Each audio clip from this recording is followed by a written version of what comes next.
Eu gostaria de fazer esse vídeo a respeito de julgar. Será que a Bíblia ela permite que nos tempos atuais nós julguemos outras pessoas?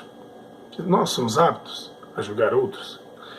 Por que estou entrando nesse assunto? Porque, como todos sabem, eu já pertenci a uma religião, eu já fui testemunho de Jeová. Muitas pessoas que seguem meu canal, eles são desigrejados, já pertenceram tanto a testemunho de Jeová como a outras religiões em si. Uma coisa que causa muito transtorno para todos os que saem de igrejas é simplesmente o fato deles ter sido julgados por pessoas que são imperfeitas e às vezes piores do que a gente quando erra, ou não estão aptos a julgar. Mas o que eu queria mostrar é o ponto bíblico, o que a Bíblia diz, como eram os julgamentos e como são feitos os julgamentos em muitos locais hoje, e também sobre nós mesmos julgar o próximo. Será que nós também não temos uma gotinha aí de pecado, né, por tentar dar uma de juiz, né? A Bíblia diz a respeito de julgamento lá no Antigo Israel, primeiro, é que deveria ser julgado na entrada da cidade para todo mundo ver o julgamento, para que não causasse assim, né, um certo grau de injustiça. O texto de Deuteronômio 19, 15 e 17 diz assim que uma só testemunha não é o suficiente para condenar alguém por causa de qualquer erro ou pecado que ela tenha cometido. A questão deve ficar estabelecida com base no depoimento de 2 ou 3 testemunhas. O texto continua falando a respeito desse assunto, dizendo que eles deveriam ser levados aos juízes, sacerdotes, no local onde Jeová quisesse julgar eles. Mas o mais interessante é no capítulo 19, do versículo 20 e 21, que diz assim que se alguém, né, fosse levar testemunhas, mas essas testemunhas estivessem más intencionadas, a Bíblia diz que Jeová não deixaria impune essa maldade, que aquele mal que ele queria fazer seria feito com ele seria morto, já que ele queria que outra pessoa perdesse a vida. Então você vê aí a justiça, né? Se alguém fosse depor contra outra pessoa e os juízes percebessem que essa pessoa estava mal intencionada, quem ia morrer era ela, né? E também uma outra coisa interessante é que uma testemunha não valia de nada, né? Mas será que os julgamentos são feitos assim?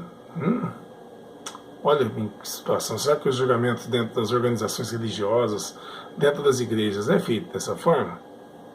Eu acho que não. Tá bom, né? Vamos lá.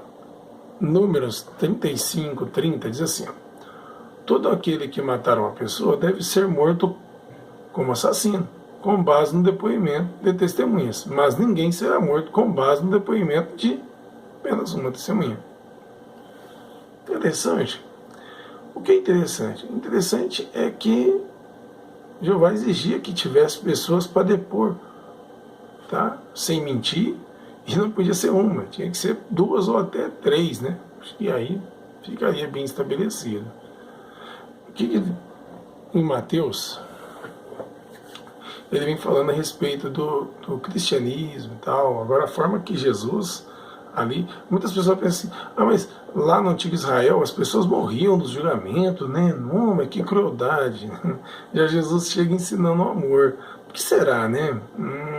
Será que é porque ele deu a vida e em troca dos nossos pecados, e ele foi um sacrifício excelente e literalmente tiraria o pecado do mundo? Então nós deveríamos ser amorosos, porque a lei que matava a pessoa que era assassina, o adúltero, ela, você vê ali, né, que agora teria um sacrifício excelente que tiraria o pecado do mundo. Interessante. Mateus 7, do 1 ao 2 diz assim: ó, parem de julgar para que não sejam julgados, pois com o julgamento com que julgam, vocês serão julgados, e com a medida com que medirão a vocês. Interessante, né? As pessoas pensam assim: mas agora os cristãos podem julgar outros, excomungar outras pessoas. Não pode não.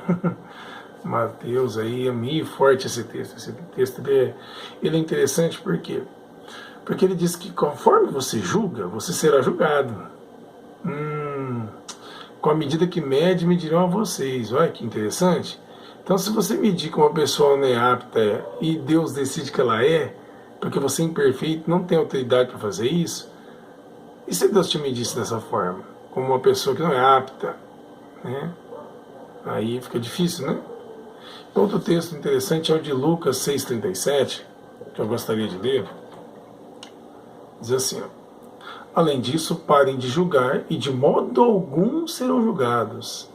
Parem de condenar e de modo algum serão condenados. Continuem a perdoar e serão perdoados. Vocês não acham interessante esse negócio de expulsar as pessoas da igreja? E de julgar outras pessoas? E de julgar os fora da igreja? Ou de outras denominações? Isso é meio esquisito, né? Achar que a salvação está com você e que as outras igrejas não têm salvação, essas pessoas. Também não perdoar essas pessoas, vocês não terão também o que? O perdão. Isso é interessante, esse texto, né? Tem um texto aqui que é interessante, que é o de Mateus 7, 7 do 3 ao 5. Diz assim, ó: então por que você olha para o cisco no olho do seu irmão, mas não percebe que há uma trave no seu olho? Ou como você pode dizer ao seu irmão: deixe-me tirar o cisco do seu olho, quando há uma trave no seu próprio olho? Você entendeu o que está dizendo? Assim, ó, você quer julgar outra pessoa, mas você está pior do que ela. E você que acha que você está apto para julgar alguém, cara, é complicado. E é por isso que é complicado, você vai ficar dando poder às pessoas. Porque quando você dá poder à pessoa, você deixou com que essa pessoa fizesse essa maldade com você e te julgasse. Esse é o problema. Por isso que eu acredito que Jesus instituiu uma irmandade, né? Tanto é que aquele que queria ser maior tinha que ser o menor. Aquele que queria ser tá no topo tinha que estar embaixo. Aquele que queria ser servido tinha que servir.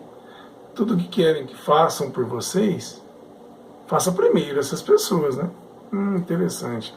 Mateus 6, 14 a 15 diz assim, ó: pois se vocês perdoarem os homens as falhas deles, o seu Pai Celestial também perdoará vocês.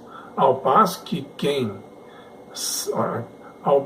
que, se não perdoarem os homens as falhas deles, o seu Pai também não perdoará as falhas de vocês. Esse texto é interessante. Você não perdoa a pessoa, você não é perdoado. Para quem que ele está dizendo isso? Será que era para os judeus ou as pessoas que agora passariam a seguir ele? Esse texto aí ficou para quem? Ficou para nós que somos cristãos. Teve até um rapaz bem intencionado, né, que é amigo meu, eu acho que não vai vir falar mais comigo, é uma pena, né, que falou assim que a punição ali, né, agora é sim para quem é cristão, tá? Eu disse assim, quanto tempo demorou para Jesus perdoar a pessoa que estava na cruz do lado dele, né? Não demorou nada, né? A mulher que veio, né, limpou o pé dele, né, derramou lágrimas, limpou o cabelo. Quanto tempo demorou para ela ser perdoada? O que ele disse a respeito do perdão do pecado dela? É uma coisa muito interessante. Esse vídeo vai ficar um pouco longo, gente. Eu queria até pedir desculpa, né? Porque esse vídeo vai ficar um pouco longo, porque nós estamos falando a respeito de julgamento. Então é um assunto que vai em muitos textos bíblicos. Textos que às vezes são ignorados, tá? Os textos que as pessoas usam para condenar, a gente já conhece. Agora, os textos que são ignorados pelas pessoas que condenam, outros é que, né? esses daí as pessoas nem olham. Mateus 18:35 diz assim, ó: meu Pai Celestial, ó, tratará vocês da mesma forma, se cada um de vocês não perdoar de coração seu irmão. Esse texto é muito interessante. Agora, no próximo vídeo, porque eu vou fazer em 2 etapas, eu vou falar um pouco mais a respeito do que Jesus pensava sobre esse negócio de julgar as pessoas, e o que ele ensinou sobre esse assunto. Eu queria agradecer, tá? Muito obrigado.